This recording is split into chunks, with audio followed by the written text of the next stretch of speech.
The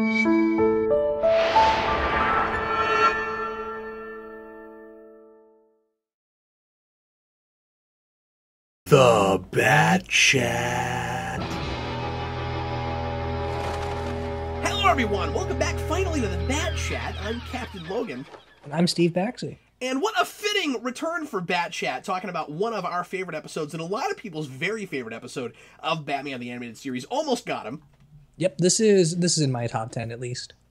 And I think I put it second or third. I don't remember. I haven't gone back and looked at that top 10 in a while. I know that Perchance to Dream was my number one. Right. No, that episode's fantastic. This is great in a different way. You know, almost uncomparable episodes. Yeah. And we'll talk about it because there's some interesting continuity stuff here and there. There's something just animation, milestone stuff here and there. Yeah. I watched this again yesterday in preparation for this, and this holds up as well as anything I grew up with. No, I agree with you. Yeah, it's really good. Folks, go ahead and grab your DVDs or go to Amazon Prime. Go to Season 2. Yeah, on Amazon Prime, it's Season 2, Episode 18. It's Almost Got 'Em. Make sure to get it to timestamp 0, past all the menus and everything, if you're watching it on the DVD. And if you want to listen to it without watching the episode, you can do that as well. But it's certainly more fun to watch it with us. And get ready to press play whenever I say now. Here we go, Steve. Are you ready? I'm ready. Everybody, please press play right now! I kind of like that we waited as long as we did to get back to some of this, because having maybe a month or more off of the show and then getting back to this intro, it's really, really, it's more enjoyable that way. Oh, absolutely, yeah. It feels fresh and exciting to get back to this. Well, and it's also kind of fun doing this after we've been doing a lot of Powerpuff Girls lately. No, that's absolutely true. There are episodes of Powerpuff Girls that do parody this show, so it is fun to have both of that there. That's a good point. We should also mention, because as of this recording, Darwin Cook has passed away, and he did used to work on this show, and he did some storyboard stuff here and there. I forgot about that. And so you read anything by Darwin Cook, and he will have an animated series flavor to it. So it's nice to have this back after that's happened. It's a good point. It makes a lot of sense that both that people are as fond of his work and just the aesthetic of it as they are, the nostalgia for this show and just the look of that is wonderful. But also that the second thing that the direct-to-video DC movies adapted was one of his stories. Yeah, no, that's true. And it's arguably one of their best. So I love this setup. I mean, I don't know what it is, but whether they're serious villains or joke villains or whatever, just the idea of a bunch of rogues getting together playing cards is hilarious to me. This is one of those places where we're doing a wonderful job of straddling the fence between a cartoon show and an animated drama, because we're making a big deal out of and playing and doing a lot of fun, clever stuff with everybody's motifs in this scene, and it doesn't come off as too goofy. It's just the right kind of goofy. It is right. I mean, Two-Face's got half and half. That's hilarious. It's so clever, you can't deny it, I don't think. No, I mean, I agree with you. It's really nicely set up, and it is one of those episodes that, because this show tended to get either really heavy or really ridiculous, and this is one of those like nice middle grounds that reminds you why you like these characters, even though some of them are psychopathic and crazy. And I think it was kind of maybe a big deal at the time, because this is the first episode to put this many of our villains together and give them this much to do. I mean, we had that thing with Hugo Strange where we had a few of them on an airplane for that auction, but I think that's about it up to this point. At least we haven't had an production episode where order. they're all interacting this way, especially with some of these tear-ups, like Poison Ivy and Harvey Dent. We haven't seen those two together since Pretty Poison, when we like jump-started some of the Harvey Dent becoming Toothpaste stuff. Yeah, and they're talking about how they used to date and stuff. I think is kind of fun. It does, whether it's actually doing a lot of continuity stuff or not, it sure feels like a continuity-heavy episode. It does. I mean, there's references to there's references and setup stuff here all over the place. Like some of the stuff from there's a scene that's very reminiscent of On Leather Wings. There's a scene that's reminiscent of Vendetta. There's callbacks to Pretty Poison and Sideshow, and there's stuff here that we will use later in Justice League and in Superman. And at exactly the same time, this is one of the most watchable episodes outside of any of that. Oh yeah, for sure. This is a good starter episode. I did not know they were starting an animated universe, but it's weird how much of like a linchpin this would become for it. Would you agree with me if I were to say, like, this is a good episode to hand to a person if they've never watched this show? Yeah, I think so. This would be one of the. This would be my demonstration of the show can be diverse, because usually you'd hand them like all of the more darker, more serious episodes, but this would be my kind of like, if you just want a regular day-to-day flavor of this show, it'd be this episode. Yeah, absolutely. And I think that I would argue that you could hand this to a person that wants a serious Batman show and they wouldn't say, that's too silly. Yeah, no, I'd agree with you. Granted, obviously most this people episode, are going to know some of the this animation's material, great, some of them it's not, is here Batman's ears and nose feel off. I don't know what it is about them, but they just don't look right in this first one. And then when we get to the Two-Face story, there's going to be lots of weird, inconsistent animation with his belt. You're right, I noticed that. And I think this might have one of those bat symbol flips, color flips, but I forget. Oh, I'm pretty sure it does. I mean, you have a lot of stuff going on in this episode, so some of the animation is just wonky, and it's fun to point out. It's certainly forgivable given how big of a job this particular episode is. I think this is a pretty ambitious one, because it feels like 4 different episodes, basically. It's a bunch of little short stories. They play like vignettes. We've all, all of us that read comics, we've all read comics like this. Oh, yeah, for sure. I mean... And that are, like, drawn by different artists and stuff. Oh, yeah, for sure. I mean, I just finished reading the issue of the 2007 Spirit series, where we had, like, 3 or 4 different writers come in and draw and tell different stories within one issue. Wow, I also think it's funny that Mark Hamill is in this episode, and we have exploding pumpkins, and he'd play Hobgoblin later. Oh, that's hilarious. That's a lot of fun. I think Hobgoblin might be the best performance he's ever given. He's so funny in that. It's really good, yeah. Batman sending his Batmobile at Poison Ivy like that and knocking her off that post. That's kind of hardcore, Batman. That is kind of hardcore. That's kind of broken her leg or something. Man, Jeez. And there's a lot of that in this, right? Yeah, we're gonna have the same thing with a Two-Face thing, where a story where, like, I don't know how those thugs survive. Oh yeah, there's definitely a little bit of that. I wanted to mention real quick about before we get too far away from it, with that Poison Ivy story, that I liked you were talking about the animation there.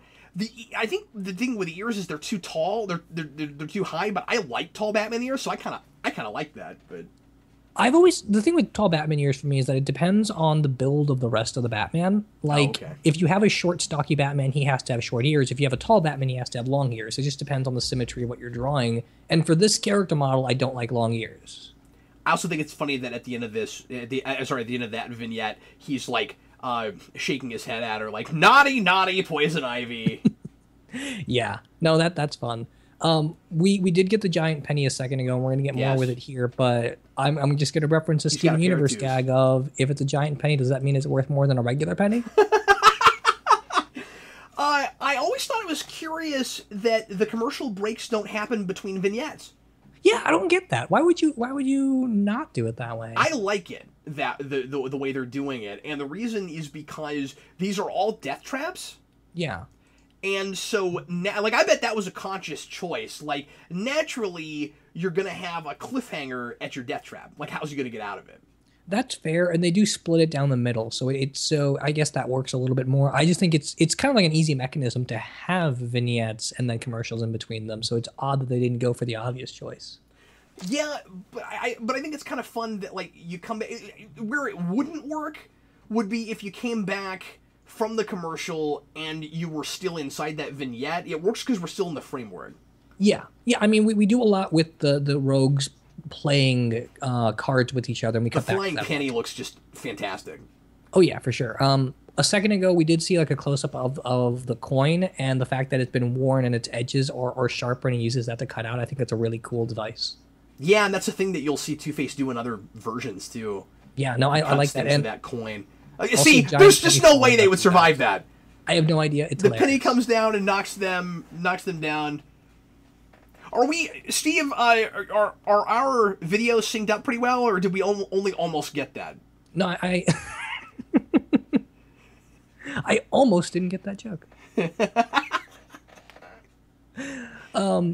We did have a lot of Batman's belt disappearing here and there. I owe you I didn't get a chance to $1. mention. We kept running into other things we want to talk about, but there's a lot of that in this particular one. I think the Two-Face one might have the most animation inconsistencies.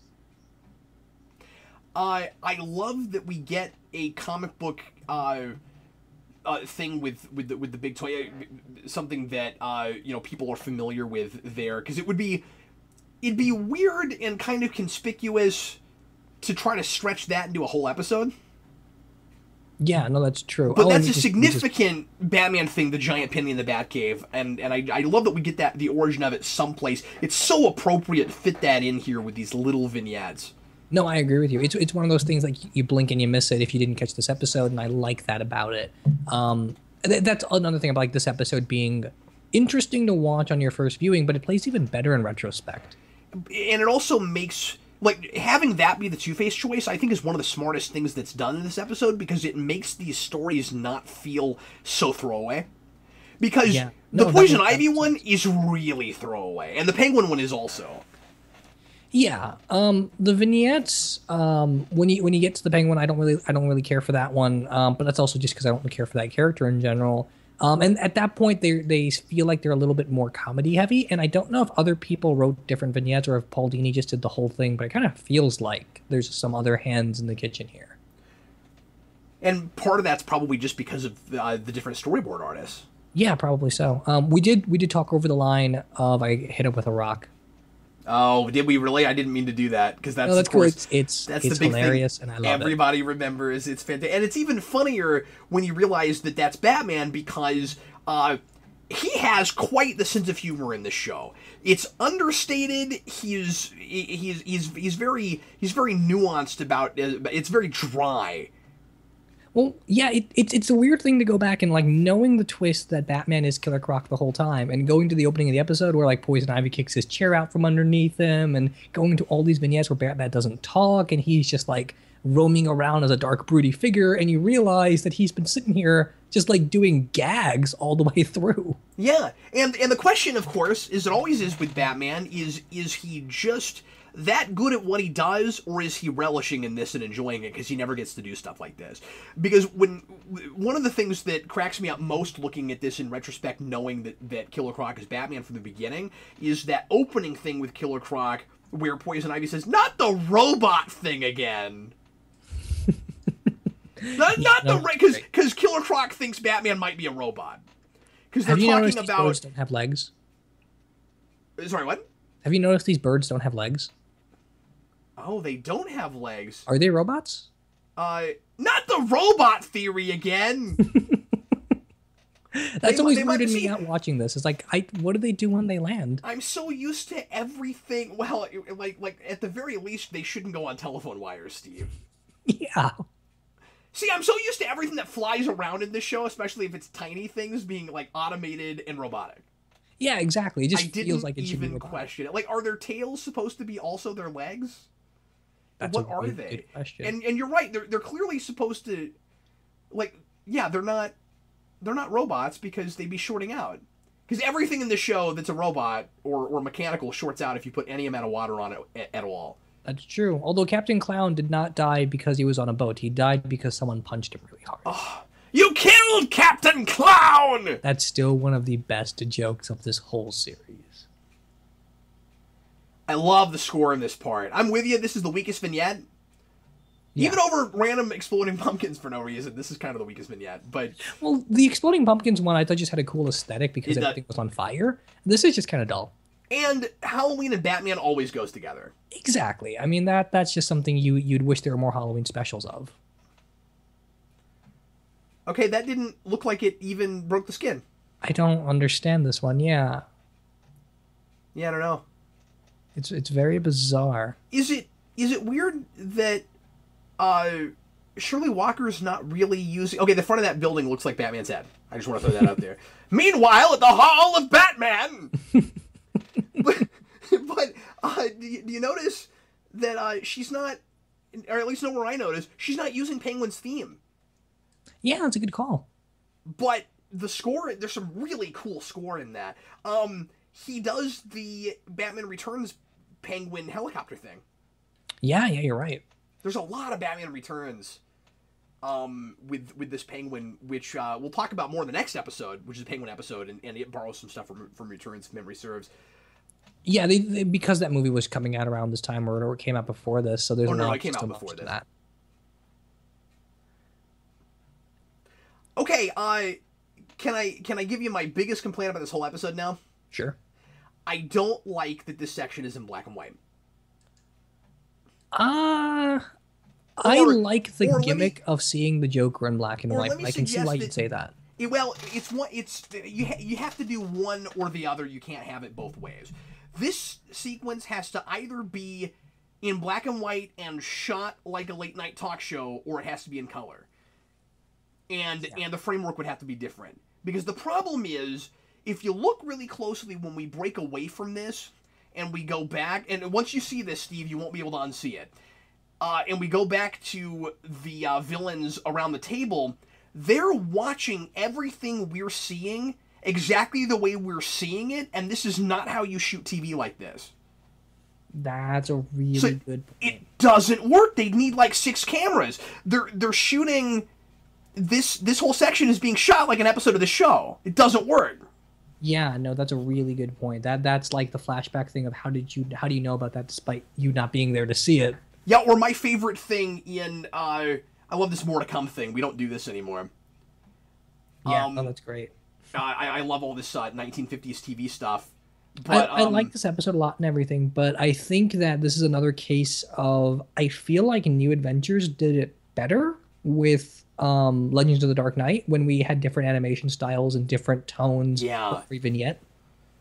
Yeah, I was thinking about that too. I mean, I don't mind that the animation styles are all the same because after all, they're from the different perspectives of these different characters, but they actually have been up close and seen Batman, and they know what Batman looks like, even if they're not sure, even if they want to talk about him as an urban legend and they're not sure exactly what he is.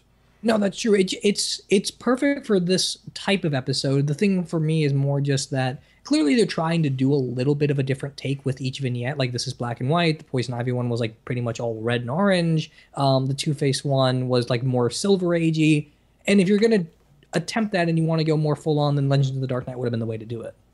Yeah, but to be consistent with it, you'd have to change the way the Joker is telling the story, but I think that should have happened anyway. Yeah.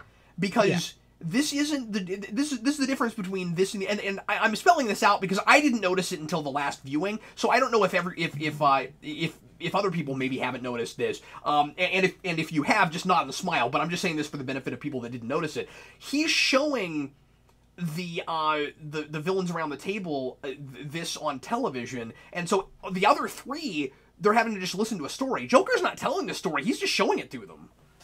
Yeah, no, you're right. It's a little bit awkward in that way.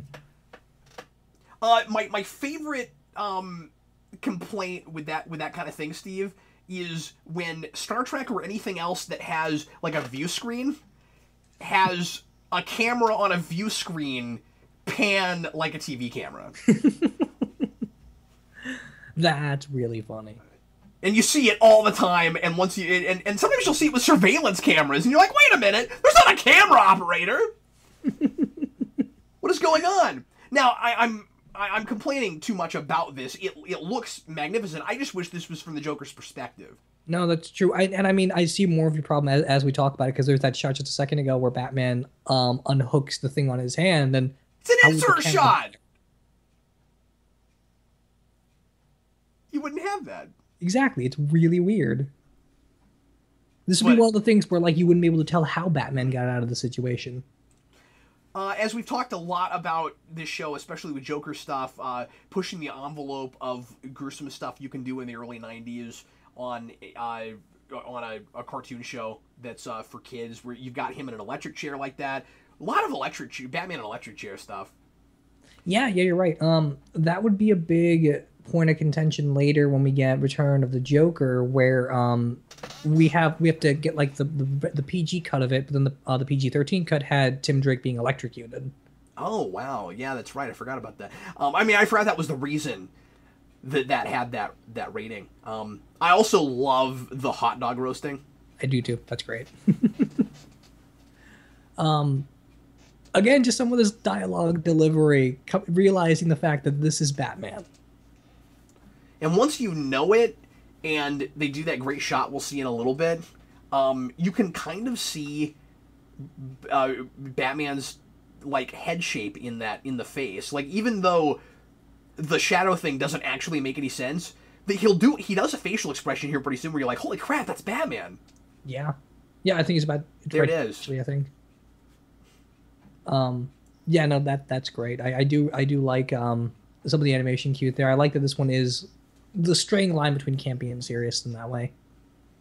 There it is. This is the kind of nonsensical stylistic stuff that's just inspired. There's some fun reaction shots in this episode overall, like when Joker's telling his story and everyone's just looking at him like he's crazier than he is. I also love this, and this is something we've talked about in like animation style and stuff, where you have a room where you don't actually have a sense of where the walls are, where it seems like a room that goes on forever. Yeah. No, I like that choice a lot. That's very pulp throwback. The noirish shadow work there, and like the being surrounded by nothing but cops. That's a major noir throwback. And I mean, especially the way they design that, where like the cops are mostly in shadow, the expression, the emphasis is all on the guns and stuff, and you kind of exaggerate it so like their hands look bigger holding them. I do really like this animation bit a second ago. Whenever Batman jumps down and you see it in all black, that's some of my favorite stuff. Yeah, we feel the need to comment on that every time it happens. Because it looks so cool. Every time I see one of those shots, I want to freeze the frame and like make it my wallpaper. It's great to have a script this good and a story this entertaining with animation that is more or less some of the best in the show. Yeah, yeah. And at the very least, storyboarding that is some of the best in the show. Because there is a difference. Yeah, the dynamic of this episode, the directing of it is really good. It's the animation cues are hit and miss, obviously, but like what they're trying to do and what they're trying to shoot really works. And it shows because this director is the same guy that did If You're So Smart, Why Aren't You Rich? Which, as we all know, is also one of my favorites. Right, and it's got the same kind of like more creative beats. Yeah, and choices of like camera placement, or what's supposed to look like camera placement. Yeah, like I wouldn't even know what you call it, like perspectives or. Yes, yeah. So I know you're not a big Catwoman fan. I am not. She's barely in this episode, so I don't have a lot to complain about. Do you think the way she's roped into the almost got him thing works, or is it kind of a groaner? I like the metaphor. I like the idea of like Batman being set in his ways and Catwoman's getting him is just in a more romantic sense, and that there's always a flirtation, there's always like a bit of danger to their relationship. I still want the Batman that's self-aware enough to realize that relationship is toxic. And I've never gotten that, so that's always more of my complaint. Yeah, no, I understand that. But I really like that in the context of this episode, especially because, like I said, we see a Batman with a sense of humor and a personality, and he's got that personal side, but he's devoted to the vigilante. Right, exactly. I think it works in this episode. It's just a matter of, like, I don't like this universe's Catwoman. It's never been fixed, and there's more you could do with it, and we've never really gotten there. Yeah, we've talked about this before, but she is nearly as lame as their Penguin, I hate to say. She is. I mean, this is another thing where, like, the animated series is remembered really well for a lot of good reasons, but I think they have a lot more dud villains than they have hit villains. And Catwoman's one of those characters where I think outside of comics, she's never really been done well. And I don't think that's necessarily the way either of those are characterized. They just didn't get a lot of great stories. No, they didn't. I mean, we'll talk about it next week. We'll talk about it next video with Birds of a Feather, which is a really bad episode. Oh, okay, that'll be interesting. Okay, yeah, that'll be a fun. That'll be interesting to talk about. Yeah, I mean, I'm not in love with it or anything. I don't think it's terrible. I think it's absolutely generic. Okay, well, I'm excited to hear you talk about that. Yeah, that'll be fun. But anyway, well, that's going to be it for us today. Obviously, there are lots of other things we could have talked about with this episode. It's dense and it's fun and it's wonderfully entertaining and one of those that holds up. I mean, some of the most replay value. Yeah, no, for sure. This is one of those episodes that periodically I would just go back to for fun. Yeah, absolutely. I had a Batman party when Dark Knight came out, and this was one of the things we watched. Oh, that's awesome. Everybody, thanks always for listening. I hope you enjoyed today's installment of Bat Chat. And Steve and I will see you again next week for another video. We are going to do several more episodes of Batman the Animated Series. We took off from this for a while. We've done solo Bat Chat adventures, although there might be some more of those coming your way as well.